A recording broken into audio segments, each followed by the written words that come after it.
Welcome to Beyond WSF, the podcast where we talk about things beyond WSF.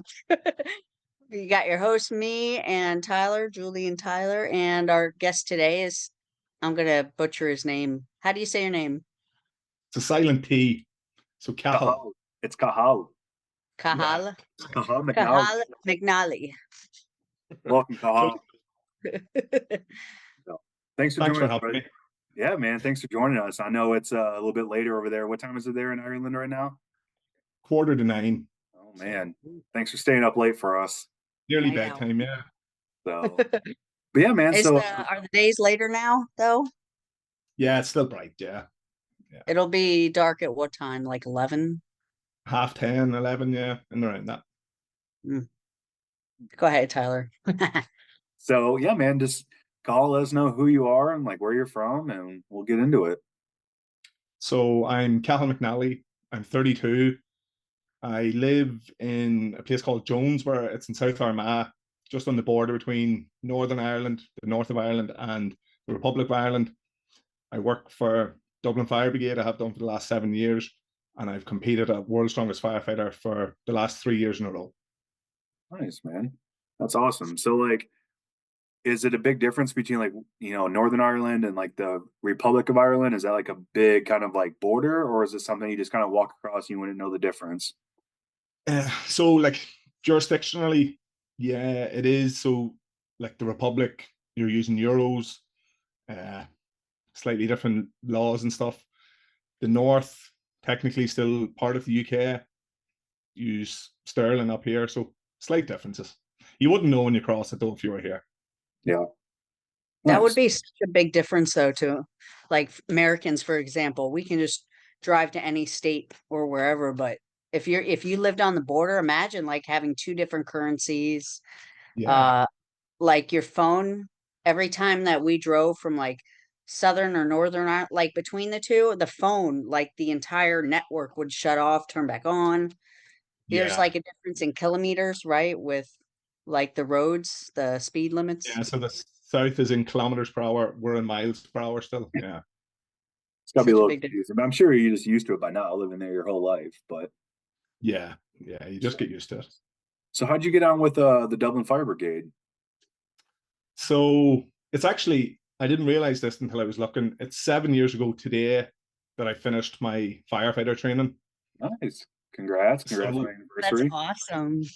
yeah, 2017. So Wow. before that, I was in the Irish Defence Forces, the army here.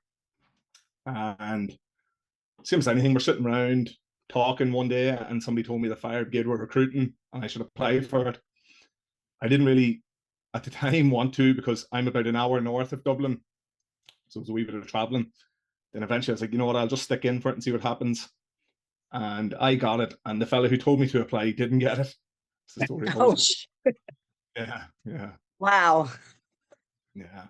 So what was that process look like? Like what is there special testing? Did you have to go to like a fire academy, or like once you got hired on, how did that look? So the whole recruitment process, I think it was probably 18 months between like me sending in the application and actually starting. So like all the training is done by Dublin Fire Brigade. So day one, you start training. You had like online psychometric tests and stuff, then in-person tests.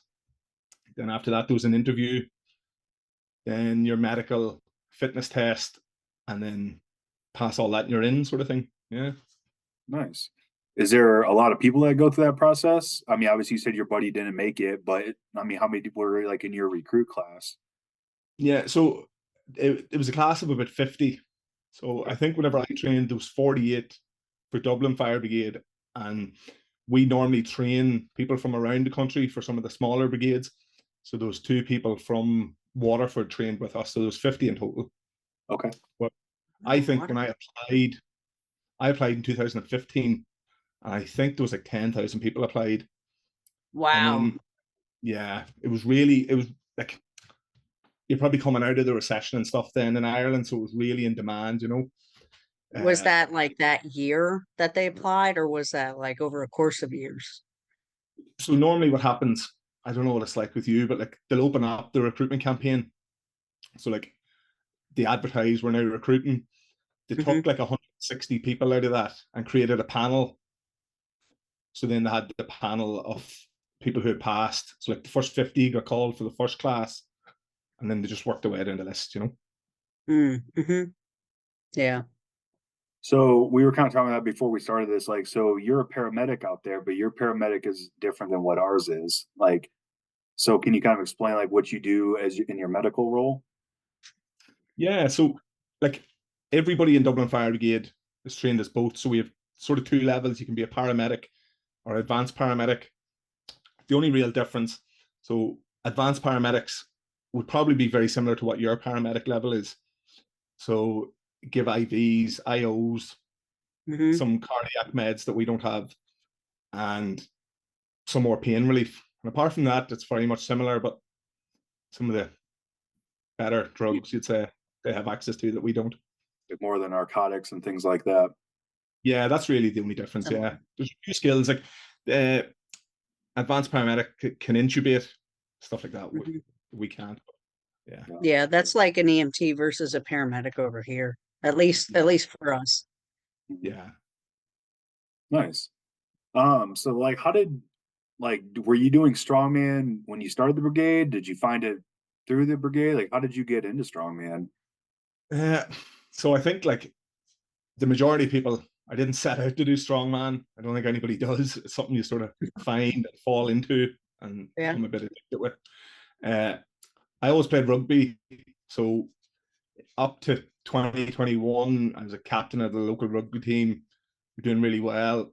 Then, or 2020, sorry, COVID happened in March. Rugby season got cancelled. Everything got cancelled. And then between March and December of like 2020, I didn't do anything. And I think I gained like 20 kilos. So it's like 44 pounds or something. Mhm. So then January 2021, I was like, oh, I need to do something about this.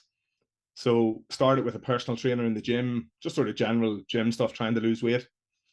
Realized I really liked the gym because I'd never really taken it seriously before that. You'd always be in it with rugby and stuff, but never like following a program on your own, you know. So realized I liked the gym. The gym I train in, it's not a strongman gym, but they got a log. So like every like curious gym goer, I was like, I wonder can I lift that? So I tried to press the log one day. Then the my training partner Connor, who's come over to World's Strongest Firefighter with me, uh, he sent me a video by the Stoltmans, and it was like, "This is how you lift a log." So then I just started watching their videos, and by June 2021, I decided I was going to do strongman. So started following a program and signed up to a competition that was in August, I think, August 2021. Nice. That's really Yeah. cool.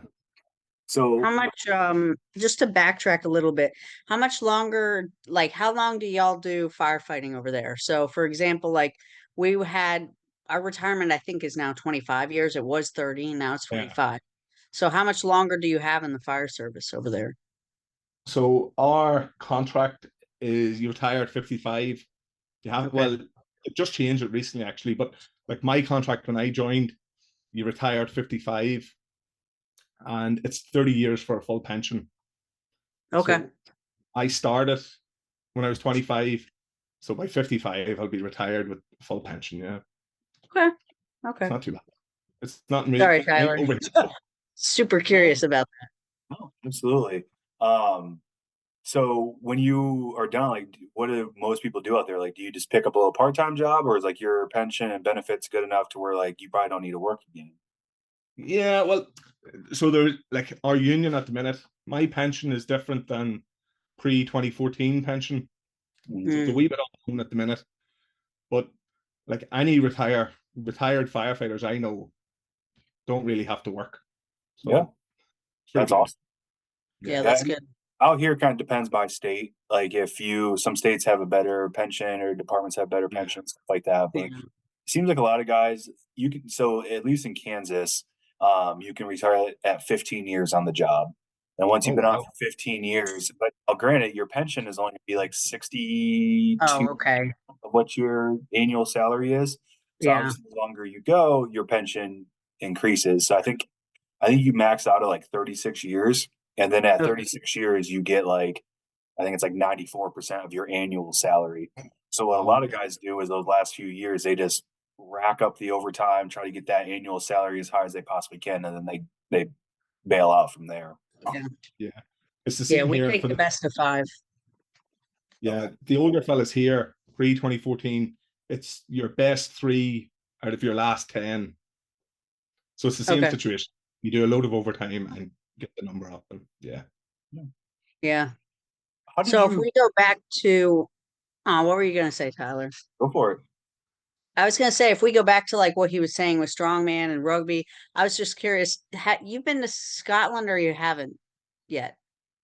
I've been to Scotland, but Did you not for get to go to strongman the stuff. Stoltmans or no? No, not yet. No, no. The Yeah. Rogue Invitational is in Aberdeen Oh, this yes. November. I Yeah, saw so that. yeah, You're going to that? yeah, definitely. It's we don't get big strongman shows like that over here, so you couldn't not go. Yeah. Yeah. We saw that, like, especially with Hannah. Because Hannah will be going to that. Yeah, And I was like, man, that would be really cool to go back there for that, but I don't know. I don't know if we can swing it. Well, you're also going to Norway this summer too, aren't you? Yeah, the 3 weeks. 3 weeks we're gonna be in Iceland. Oh wow. Um, he really wants to go see Thor's gym in Iceland Yeah. in Reykjavik, Mhm. and then we'll be in Norway a week later. Okay. Um, I just picked Iceland because, I've always wanted to see Iceland. It's beautiful Yeah. and it's just a $100 plane ride. Like it's super cheap. So leave a week earlier and then we go to FIFA the week after. So Brilliant. Brilliant. we're not going to So be doing anything other than that though. It's just FIFA. I think Harry and Nathan's doing it, aren't they? Hmm. Yep. Yeah. Yeah. Brilliant. That's really cool. It's cool that like you're starting to be able to know people where you're doing these international contests and stuff like Yeah, that. yeah. That's really cool. It's cool too because like if you yeah, I bet if you talk to a lot of like the older pro strongmen when they did their like first international contests or whatever, I don't think they really knew anybody when they would travel anywhere. So it's got to feel a little lonely compared to like it's cool to be able to have like somewhat of a like, oh hey, I know that person who's going. Yeah. Yeah. So how did you hear about World's Strongest Firefighter? How did you get involved with it?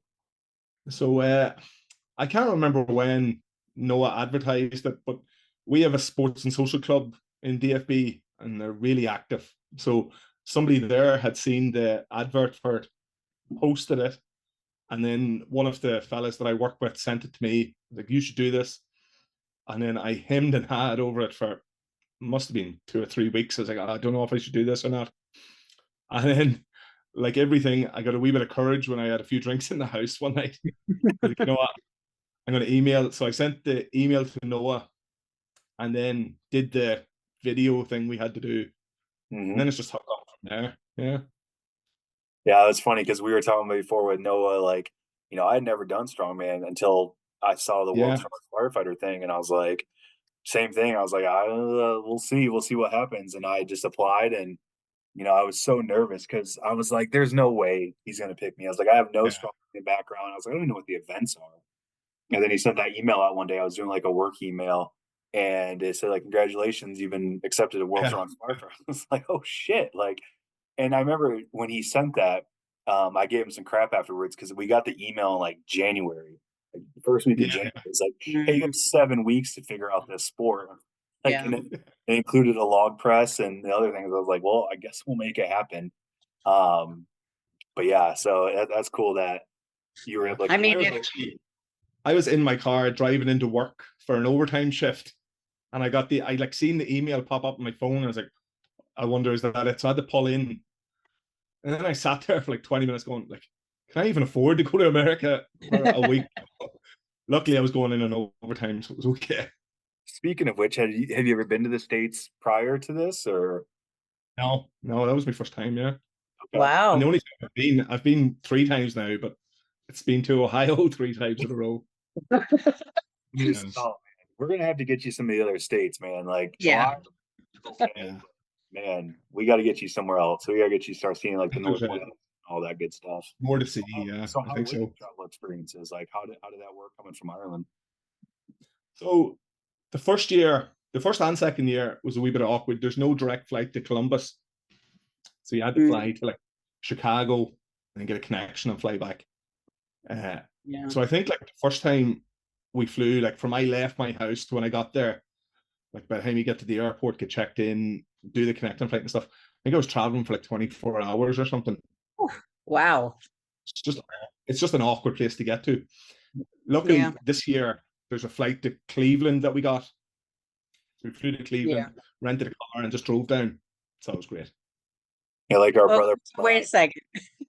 Hold on a second. Okay, so how many of you were together this year that flew together? Only four. Okay, so who drove? uh, well, me and Stephen did the driving. We were all exhausted that night, so Stephen drove from the airport, and that Oh was an boy. experience. Yeah, yeah, that was an experience. We ended Yeah. up on the wrong side of like I don't know what you call like the interstate or something, is it?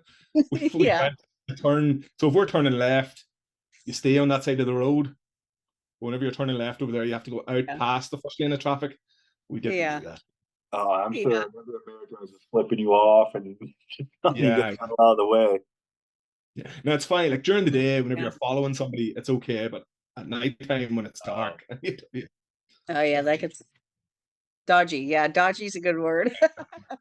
Yeah. That would be like if you asked John how I was like when I first drove when we got off yeah. the plane, he'd be like, stop, stop, stop. I'm like, do thing. But you got lost on the way to my fire station. Oh Remember? yeah. Yeah. So Tyler, he sent me it wasn't the coordinates, it was like the address, right? Yeah, yeah. He sent me the address to his fire station and I put it in maps, I think. And I don't know where it took me, but it did not take me to his fire station. It took me to like some random property where I don't even know, like, do you remember if it was like a junkyard or what I was think it that? was if I can remember, I think it was Keeling's Farm, which is like a big fruit place. Yeah, yeah. Is that because like the Stop it, I'm American? like, this ain't right. Is that because Huh? like your American phone just took you there, or was it you just got lost? Um, Could have been my fault. I'll take the blame. Could have been my fault.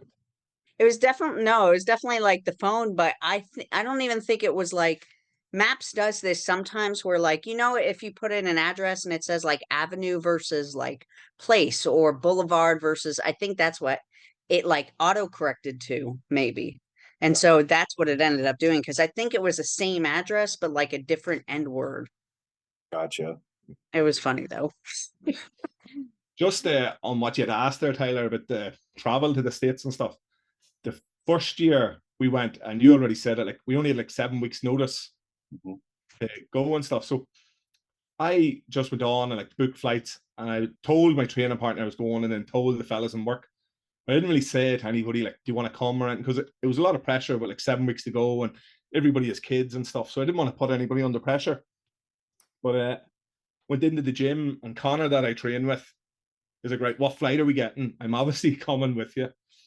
So he just booked the flight, and then about 3 weeks before we went, Stephen and Aaron that I work with, they'd be sort of, I'd never tell them, but they're probably like my two best friends in the fire brigade. But I'll deny Aw. it. And they phoned me one day on like a joint call and just said, "Yeah, we have our flights booked. Where are we staying? Where are we going?" It was really, really good of them. Yeah. Aw. And So there was four of you this year. How many of you Yeah. was last year? Just two or three? So first year I went over, I went and I competed, and those three others came with me. Uh, Mm. Second year I went, Connor went, and then two fellas that we played rugby with came. Oh, And nice. so Liam from Donegal that won the under 90s this year, Yeah. he came last year as well. There was five of us last year and four this year. Okay. So if we just backtrack a little, because I think people might be a little confused by like the words or the phrases. DFB stands for what again?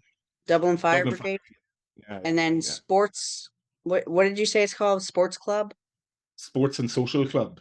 Yeah. Sports and social club would be equivalent to our version of like what, a gym, an association. Yeah, so it's just like it's an association within the fire brigade, like set up and run by firefighters and officers. And like we all pay into it. All the sports teams and associations within the job go through them. And then like Interesting. the social side of things, they organize nights out for the watches and stuff. Like in the summer, they organize a big family party in our training center. And at Christmas, they'll organize like a Christmas party for kids and stuff. Yeah. So just that sort of Okay, so stuff. it's kind of like a committee almost. Well, it would compare to like our committees within our unions. That's what I would compare it Yeah. to. Yeah. That's interesting though, because I don't think, at least I don't know about Tyler, but like for us, our union does a lot of that kind of stuff, but not in terms of like uh sport, like sports. Like we Yeah. have traditional sports, like we'll have the first responder games or whatever, and we have like a basketball team or a football team, soccer team, but like they wouldn't branch out and be like, oh hey, world's strongest firefighter, you know. So that's Yeah. pretty cool. And so like whenever I was going the first year, you can apply to the sports and social club for funding and stuff. So they would have given me money, Oh, some of the very cool. money, flights and stuff, yeah. Yeah. Wow, very cool. Yeah, because that can't be cheap. I think in fairness, like I think the first year was probably like €700 or so. It's like 750. It's not actually Yeah. too expensive compared to what you might think it is. Not cheap though. No, but I think this year with the direct flight, it was only like €500 or something. Oh, that's It not wasn't bad. Yeah, that's much better. Because that expensive. would be comparable to a lot of our flights, depending on like where you're flying from, direct. Yeah, 400 or 500. Yeah. So, Cathal, with like the world's strongest firefighter, like you and I competed for our first time back in 2022. Like, what was your thoughts of the event then, and like where it's gone to now? Yeah, well, like I think, like first of all, I think World's Strongest Firefighter has become its own entity. Like it's this big, like it's a machine almost now. It's really really growing, and there's that many different people feeding into. I know you talked to Noah about the amount of people that like collaborate to make it happen. But like I think even if you look at the weights from 2022 to this year, like the growth is crazy. And then you look at the competitors that are coming, and it's sort of off the charts. And I know you talked to Noah about it a wee bit. I think it is almost two separate things now. So it's a high level strongman, strong woman competition. It's also a charity fundraiser. So it attracts two type of people. So like you have the people that want to go and want to win and are high level strongmen in their own right, and you have people that want to come support a good cause and have a good time. So yeah, I Definitely. think there's two elements to it now that I see anyway. Yeah, and that's hard to like we've talked with Noah. Then our second guest was how it's growing and what we can do with it and all that kind of stuff. And you're right, it's getting to the point where you had this high caliber competition where we're trying to find the baddest motherfucker who is a firefighter and the strongest. And you're right, Yeah, we have people who are just, hey, I want to go have fun, I want to get into this. And then sometimes those people get here and they're like, this is not what I was expecting. It was more of like a charity lift or something like that. I was like, no, you got guys here and females here who are trying to prove that they're the strongest in the fire service. So it's just kind of that yeah, double-edged sword is like, yeah, we're doing great trying to find this athlete, but at the same time, like, it could potentially deter some people because this is way past their scope of competition. yeah, big time. But I also wonder, like, if you pose the questioning to Kahal, um, how is it, how does it change to like, strongmen in the Europe? Like, is it more of a niche kind of sport over there? Is it more supported? Do you guys like, because rugby is a big thing over there. Yeah, Rugby, at least down here in Florida, isn't like humongous. Like yeah, I don't know if that would just be like speaking to men in strongmen over in Europe or specifically firefighters, but that's what yeah. I wonder. Like, how is it over there in terms of those two things? So like strongman as a sport in Ireland anyway, strongman as a sport has never been more popular. It's really, really growing. And it's growing pretty fast. Like I did a competition in February, which was a nationals in a federation. I think across all the weight categories, men and women, it was like 120 competitors or something like that. Wow. Which, yeah, it's pretty big for like a small nation. And when you think of like maybe 2 or 3 years ago, there was maybe like 30 or 40. Wow. Yeah. It's definitely on the rise. Yeah, and like we have people like at OSG under 90s, there was a fella from the north of Ireland that won Gavin McNamee. So and stuff like Mm. that really Wow. helps to grow the sport too. Like, so it's And you definitely got on the up. and you got Pa out there who's just, Yeah, Instagram sensation over there. But and yeah, what I've watched videos of too is it kind of shows video like Rebecca Roberts was kind of talking about yeah, the sport and Britain and how it's Eddie Hall was a big part of that, and yeah, some of the other guys out there that 5, 6, 7 years ago that they were just kind of in a parking lot, and now they're yeah. in the giant arena and they're selling that arena out every year. They do Britain's Strongest Man, and it's growing like crazy out there, and it's growing here in the States. I mean, everyone is getting into strongman. Well, I know like the Giants live shows that they're mostly held in the UK. They've got the Yeah. Las Vegas show and deadlift championships now in September. But like you can barely get tickets for them. They sell out within a few hours when they come out. Mhm. And whenever you look at it, like if you ask the general population in England who the world's strongest man is, they all say Eddie Hall. Hmm. And that's just like the marketing and the published like what he did after winning it. Mhm. Whereas like Tom It's Stoltman definitely. is now 2 times world's strongest man, and a lot of people probably don't know his name. Got 3 times strongest man now. Three? Yeah, because he Oh yeah, won 21, yeah, yeah, 22, of and course, yeah, yeah, 24. yeah. Sorry, yeah, yeah, Yeah, I mean, and so he's once again, it's just bringing that entity of strongman to Scotland and to that part of the world, and yeah, it's yeah, like, Yeah. what is this all about? They see this hometown hero kind of coming back, and they're like, I want to get in this. I'm, and Julie and I have talked about this before. Like, strongman is such a thing that like you kind of have to train it, right? Yeah, you can be strong, but you just can't hop into a strongman meet and then it's all unexpected win, and that's the hardest part of it. Is yeah, it takes time Yeah. to understand events and all the events that they can throw at you and the variations of a deadlift that they can throw at you, and it's not just like, yeah, yeah, you can deadlift 700 pounds, but can you do that on an axle bar? Can you do that on a $silver deadlift? Can you do that? yeah. So there's all those different variants of it. So, but yeah, that's cool I that think it's starting. even when you think back to the first year of World's Strongest Firefighter, like there was no like Tunde. Remember Tunde? He was Mhm. incredibly strong, like Very. an absolute animal. But like you could tell that he had never touched the log before, Yeah. and he was pressed. He must have pressed the log like 10 or 12 times, but just didn't lock it out. Oh, really? And I trying to remember. Wow. I yeah, remember Marcus got it like 10 or 12 yeah, times, and everyone else was yeah, like around the 4 and 5 mark, and Marcus comes out with 12 yeah. reps log. Crazy. Hmm.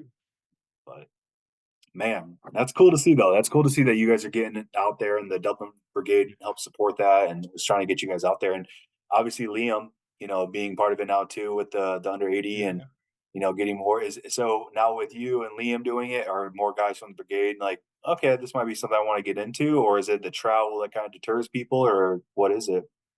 No, so just on Liam, first of all, so Liam works up in Donegal, so he's like 3 hours away from me.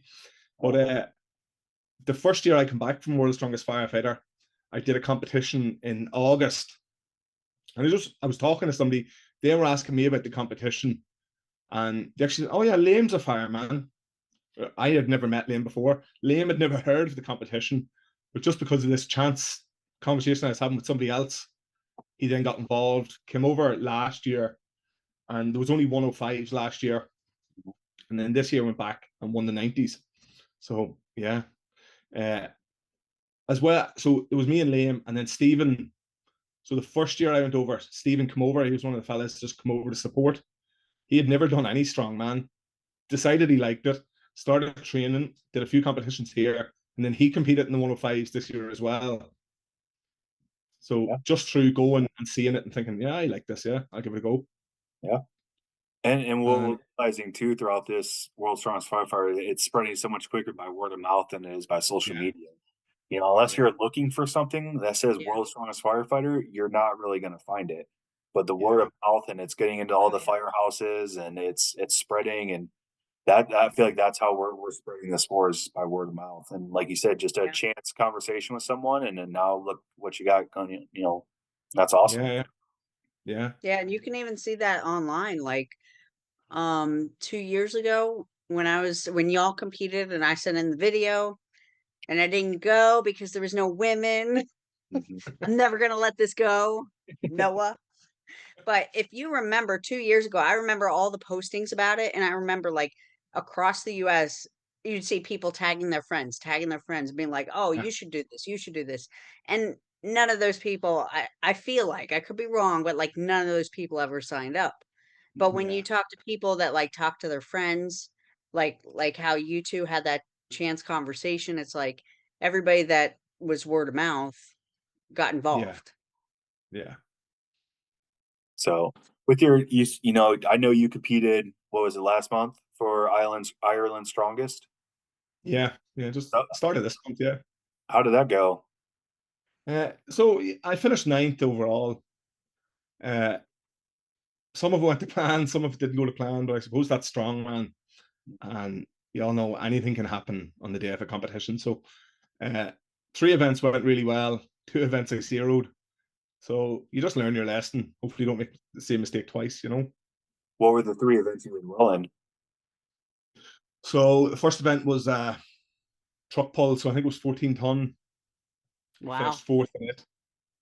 Uh, Second event was 80 kilo dumbbells. What's that, like 170, 180 pounds? I zeroed it. Then it was a tire flip. I zeroed it. And then the Atlas Stone run, I finished fifth in.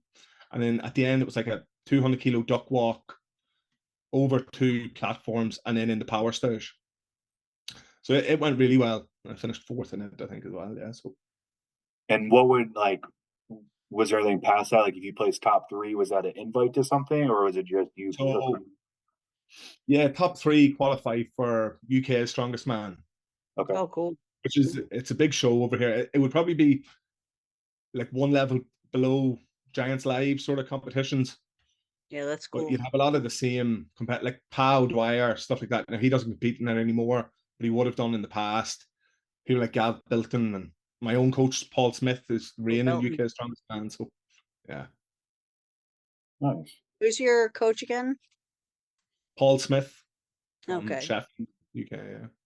So there, I'd like to like try to hit on two things, when we're talking about this subject. The first is, um, so who puts on Ireland's Strongest Man? Glenn Ross. I don't know if you remember Glenn Ross. He would have been big strong man back in the like mid 2000s. Okay. But it's I like, think it's essentially like Strongman Corp. It's like that.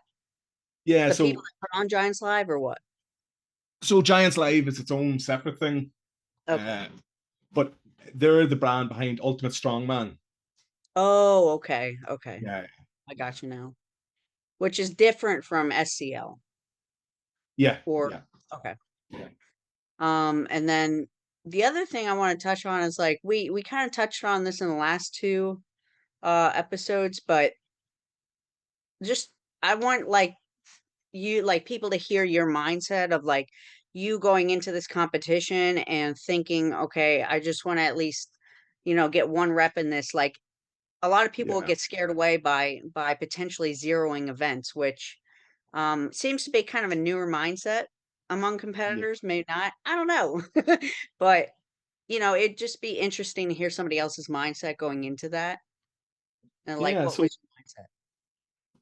I think I'd say probably realistically we're all probably guilty of that. You look at weights and you go, this might be a bit much, or I might zero that, and people are watching and stuff. I think the further you go in the strongman, you realize that's part of it. Like, how many times have you seen before a competition, you're looking at Instagram and like somebody's deadlifting 400 kilos and my max is 300, and I'm going, well, there's no point in going to this competition. But like, nobody's ever won a competition by winning one event. Oh There's yeah, normally that's true. at least five. So my mindset going into competitions is take each event as it is, take it as it comes, do your best you can, shake it off, and do the next one. That's yeah. And that just Really kind of trying comes not. with experience, and that just comes with, doing it. This year at the Arnold, I completely shit the bed on my two best events. Yeah. The overhead press and the squat, like those were supposed to be Same. my bread and butter. And I was banking on those to do really well because I think I took Yeah. fifth or sixth in the sandbag toss. So like I started off hot, like I was good, like I'm in a good spot. And then the overhead medley came. I think, and I could come up with excuses of like, well, it was an hour downtime after like I got to warm up, and I could come up with all these things. But what I've tried to remind myself and the maturity of it is that Tom Brady, one of the best NFL quarterbacks to ever exist, still throws interceptions, right? Yeah. NBA players still miss shots, and that's what they do all day, every day for their career, and they still miss and they Oh, yeah. still mess up. And it's hard to accept that reality that like I screwed up this event, but I can still come back on another event. And when you got 30, 40, 50 guys in your weight class and you get Oh 50 yeah. points or 42 points for, taking eighth, it's easy to bounce back, but it's hard because that mental grind is like, Yeah. shit, like I just got, 2 reps on the overhead medley. Like, what am I going to do? Okay, well, let's move forward from it. Let's bounce back and let's try better. And then on my case, on the squat, I fucked up on the squat. So I was like, well, shit. Now you have Yeah. the yoke into the wheelbarrow carry, and I did decent. I think I got like 11th or 12th on that, and it still put me at 15th. But it just showed that like out of 2 events out of the 4, I was still 15th place. But Oh Yeah. yeah. it's still hard. It's still hard to bite the bullet sometimes and be like, man, my 2 best events were supposed to be my 2 best, and they end up failing. I end up failing myself on that. So it's hard. It's hard to get past those mental blocks. And like you said, it's more of a newer thing. I think everyone's expecting to come out and put on a show and think that they're in the same environment that they train in. And then you get there and the implement's different, or you're inside a cold area, or you're outside, and people don't take those other elements into consideration. And for the Or you Arnold, just don't we were perform in well there, that what, 10 hours at the day. Yeah. Arnold this year? I mean, that's a long day. And you can only eat so many Uncrustables and Rice Krispie treats. You're like, all right, True. I'm done, and it's just hard, but that's the sport. And I think a lot of people don't know that or have yet to Yeah. figure that out. Yeah, Yeah. we're not machines. I mean, I had an experience, I think it was like a year or two ago. I came from powerlifting, so I was like, fuck it, I'm just gonna do another powerlifting meet just for fun. And prep had been going super well. And especially because I had the two ACL surgeries, right? So this was supposed to be like a comeback. And so I get there and I bombed completely out all 3 squats. So a lot of people don't know in powerlifting, you bomb out all 3 squats. That's That's it. it. Yeah. You're out of the competition. Like you can keep going, but it's for fun. You're not going to get any places, any points, nothing. You're gone. So I had this one of my judges came up to me and he said that to expect your body to perform at 110%, not just at 100%, but 110% one day, like one time out of the year on these specific like lifts, that's like what miraculous, you know? So to be able to perform these specific events when there's so many events that we train for and like you can't your body's not a machine. You can't make it perfectly run. And Yeah. and with Well, I think training, you're not training of flying to America and then coming back and prepping. Like Oh, you have yeah. to throw in all those other scenarios of you're traveling for 22, 24 hours. You're in a country that you've never been to before. There are so many things getting thrown at you. It's hard to then expect, okay, today is gonna be the best day that I lift. It's just that doesn't happen like that. But I think it's important to remember too, like with all of these things, like the first year of World's Strongest Firefighter, Daniel Camacho won. I could be wrong. I don't think he won any single event in that whole competition. He Oh didn't. He wow. was just consistent across the board. Yep. So that's important too. You don't have to be the biggest, you don't have to be the strongest, you don't have to be the fastest. It's just consistently across the board. Yep. That's what I So think. that was like what's his name this year? I'm having a brain fart. World's strongest man. Tom Mitchell? Stolman. Tom? Who? Tom Stolman won this year. Stoltman. I think it was Stoltman. He might have won like a couple events, but as far as I'm concerned, I think he just stayed within like top 3 to 4 in most of them. Yeah. you know. Yeah. And that's all that matters. That's what's going to get you there. And that's what my coach is Kira Rickson. And when I call her on competition day and I'm like, I took fifth, and she's like, it's okay. It's all right. We have, as long as you're staying in these, the top four or top five, like those points are Yeah. going to add up. And that's exactly it. You just got to stay consistent. So Camacho, unique. I think you're right. Camacho didn't win a single event Yeah. in 2022, but yeah, he was world's strongest firefighter, and that's just how it went. Yeah. So And that's so unique to strongman. Like there's no way that you could explain that to any of the other, like, for example, firefighters. Like nobody's going to understand that kind of point system until they do it. right, exactly. So Mhm. I want to touch base on that. You guys are starting Ireland's strongest firefighter. Yeah. Now, it's probably a bit unfair. Stephen and Liam are doing most of the work. Okay. I'm there, but they do a lot of You're it. tending to Liam, the sheep. yeah, exactly. He Liam, lives out of the barn. yeah, I'd show you, but it's pretty dark now.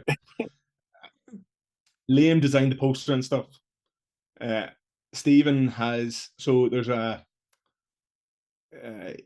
fella in Ireland, Matty Costello, runs GSP Systems on Instagram and GSP Promotions. He's probably like the biggest strongman promoter at a local level in Ireland. He's also big into the natural strongman scene, so he's running natural world's strongest man and stuff. He is coming on board to help us with the logistics of running the competition, and then That's me, Liam, and Stephen together are putting on the show. Yeah. So what is kind it of just to Ireland firefighters, or is it kind of like World's Strongest where you can come over from whatever country and compete? So at the minute, it's Ireland's strongest firefighter, and we have so I'm behind the Instagram page, and between Liam and Stephen, I think we have about 10 to 15 people that have reached out, shown an interest. But again, it's what we were talking about. People want to know what events and what weights to make sure they can do it before they sign up. So what we're trying to do this year is, obviously, again, there's two aspects to it. We want to find out who the strongest firefighter in Ireland is, because I think at their heart, every firefighter is ultra competitive. But yeah. we also want to use it as a chance to grow the sport in Ireland and grow that community. So we're trying to gauge the interest and the level of the people that are interested Mm-hmm. to set the standard where it's achievable, but it's also a bit challenging, Mm-hmm. Yeah. So So that's are it. you guys going to kind of follow the world's? Are you going to do like a prelim day, or obviously it depends on how many sign up? But is it just going to be kind Yeah. of like an open class, or maybe a couple weight classes, and kind of go I from there? think this year, to get us going, it's going to be like an under 90 and an over 90 men's category. And probably it's numbers to be decided, but probably just one women's category, unless we've got more sign up and it warrants to separating it.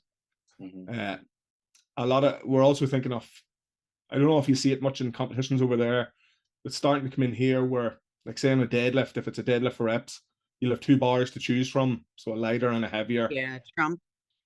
just to give people that option, so that if they don't think they can reach the top level, they can still go rep out a deadlift, rep out an overhead, and put on a performance, basically. Yeah. Yeah, I Uh, like that option. when is the Yeah. competition? 21st of September in ABS Gym in Finglas. So Julie might have seen it. I don't know if you would have followed much of the powerlifting, but if you ever see the abs series, Yeah. it's a massive Yeah. powerlift. They just had Clash of Titans there a few weeks ago. It's in that Yes. gym. Yeah. Oh, okay. Oh, that's When are cool. you guys releasing the weights and events? So we said we'll give at least like 12 weeks to Okay. let people get up to speed on them. So probably soon. Yeah. Yeah, probably soon. Is so so that would be all of Ireland. It wouldn't be just like the Republic of Ireland firefighters, or I don't know how different that is either. All of Ireland, yeah. All of Ireland. The north, so down in the Republic of Ireland, there's like 34 different fire brigades. Like each county will have their own, and then a few of the cities have their own. The north is just one body, Northern Ireland Fire and Rescue Service, but it's open to the whole island of Ireland, yeah. Very And cool. just we've had a few people reach out, so I suppose this is a good time to say it. It's for current serving firefighters. Like your job role has to be firefighter. So that's the Do you guys have volunteer firefighters out there? Is that a thing in Ireland? no, so it's not. I suppose the closest thing we have is retained firefighters.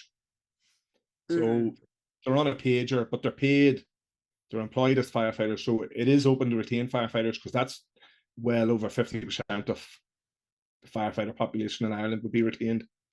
Okay. Yeah, didn't we talk about that when I visited last year? And there was some place I went that like their fire brigade had closed down or something because they didn't have enough retained firefighters, or I don't know if you remember that. No, not off the top of my head, but like I know in Dublin we have 12 full-time fire stations and then we've 2 retained. So in 2 of the like smaller towns where it mightn't justify having full-time firefighters to retained. Hmm. So So do those retained people, is more like day workers kind of thing. Yeah, so like they'll have their own, most of them have their own jobs in the community, have to live and work within a certain, I think it's like 5 minutes response time at the station, and they carry Okay. a pager. So have to turn out. Yeah. So it's so kind of like volunteers, but like they're not volunteers, they're getting paid. yeah, that's what it sounds like. Yeah, they're paid, and like, depending on turnouts and stuff, they're pretty well paid, yeah. So yeah. Nice. But they had to go through the same process you did of the academy for the 18-month or 18-week academy. They had to do all that as well. Yeah, yeah. So what is the purpose Yeah. of that? That you can do a normal job plus kind of do this as a side gig? Is that really the only purpose of that? Yeah, well, there's probably 2 sides to it. Like you've got the benefit of them having, they can have their own job, earn their own money, and then this is extra for them. But I think the main driver behind it is like rural Ireland. You mightn't be able to justify having a full-time fire station there with paid firefighters, but the response time for us to go out to the county are where like if we were to travel to where the retain station is, you're probably like 25, 30 minutes. So Mhm. it's just to have that response in the community. Yeah. Yeah. So how does your schedule work in Ireland? Like how do you guys do shifts out there? So I'll probably confuse you, but the easiest way to explain it is it's like, so it works on a 28-day repeating cycle. We do 9-hour days, 15-hour nights. And normally it's like 1 day on, followed by 2 nights, followed by 3 days off. And then you'll have 2 days on, 1 night, 3 days off. Okay. Makes sense. I So mean, maybe to the firefighter mind that makes sense. yeah. In the You 28 lost days, me. yeah. In the 28 days, I work 7 days and 7 nights. Okay. Yeah. I got you. Do you like that schedule? Yeah. It's Yeah. yeah, it works really well. Uh like the time off and stuff sort of sometimes feels like you're never in work. And then with the way our leave system is set up, I couldn't tell you how to explain that, but you get one of those 28-day blocks off in the summer. So I'm off for the whole month of June. No Yeah, kidding. and that's summer leave. And then in the winter, so from September back around to May, you'll get another 28-day block off, but it's broke up in the individual shifts. Yeah. So Huh. That's kind of cool. yeah, a lot of leave. Yeah, it's great. So what are you gonna do in your month of June when you're off? That's a good question. I have a holiday booked for a week, and then all going well, I'll have qualified for Natural World's Strongest Man. It's in Ireland in August. Oh, So cool. that would be a great 4-week block to start training for that. Do you know what the events are for that yet?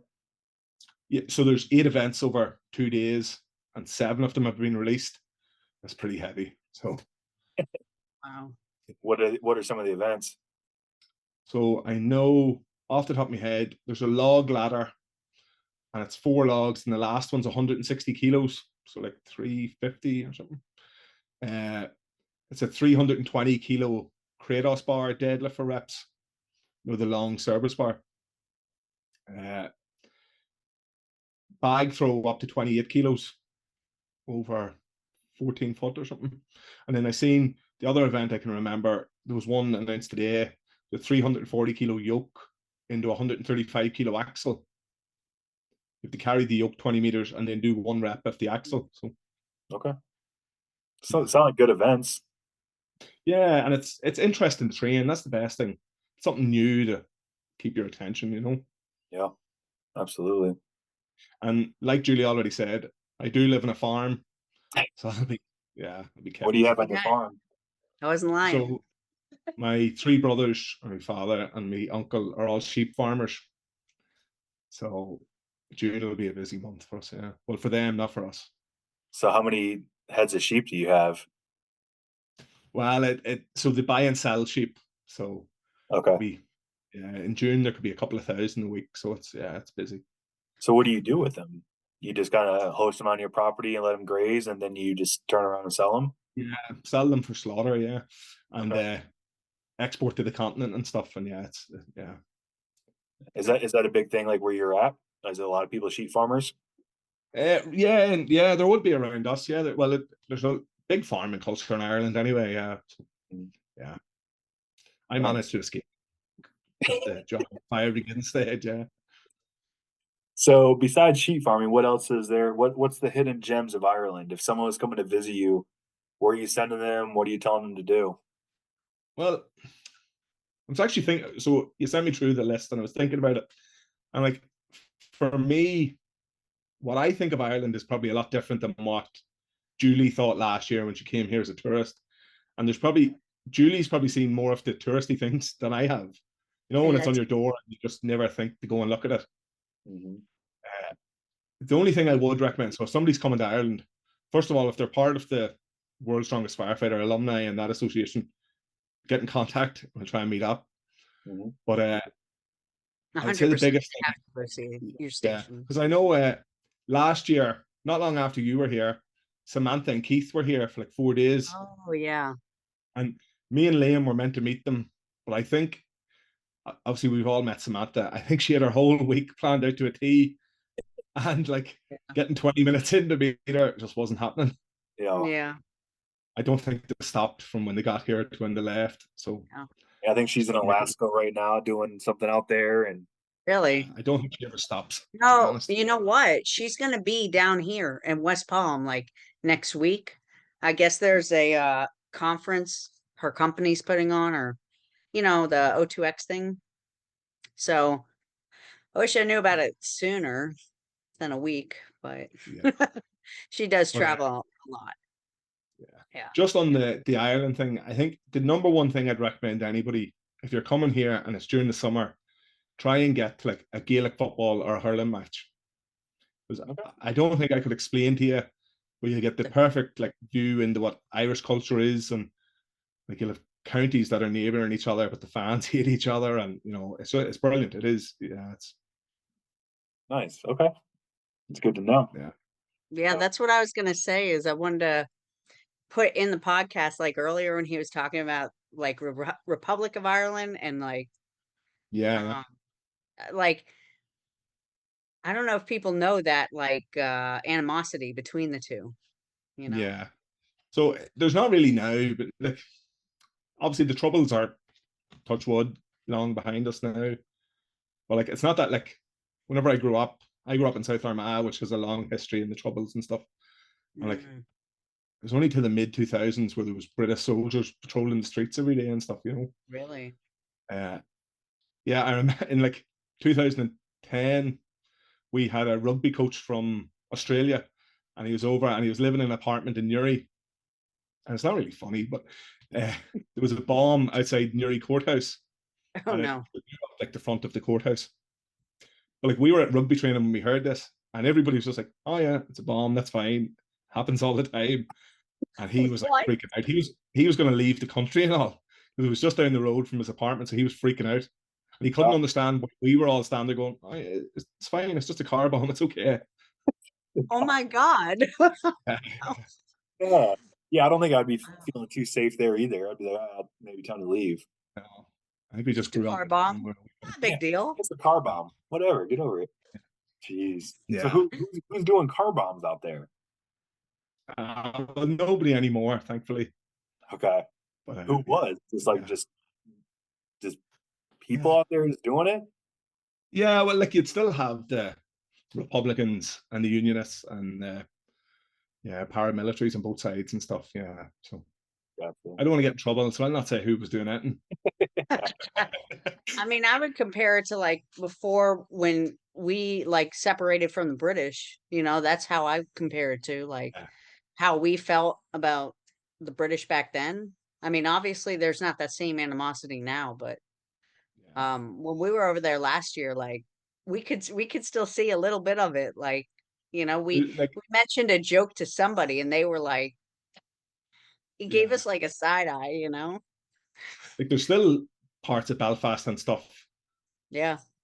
It would, yeah, you probably wouldn't wear like a Celtic top down a certain road and stuff, Yeah. But thankfully, for the most part, it's behind us, I think. No, yeah, everybody's real nice regardless. Yeah, But exactly. Yeah, to see that like rivalry, like you were saying, yeah. yeah.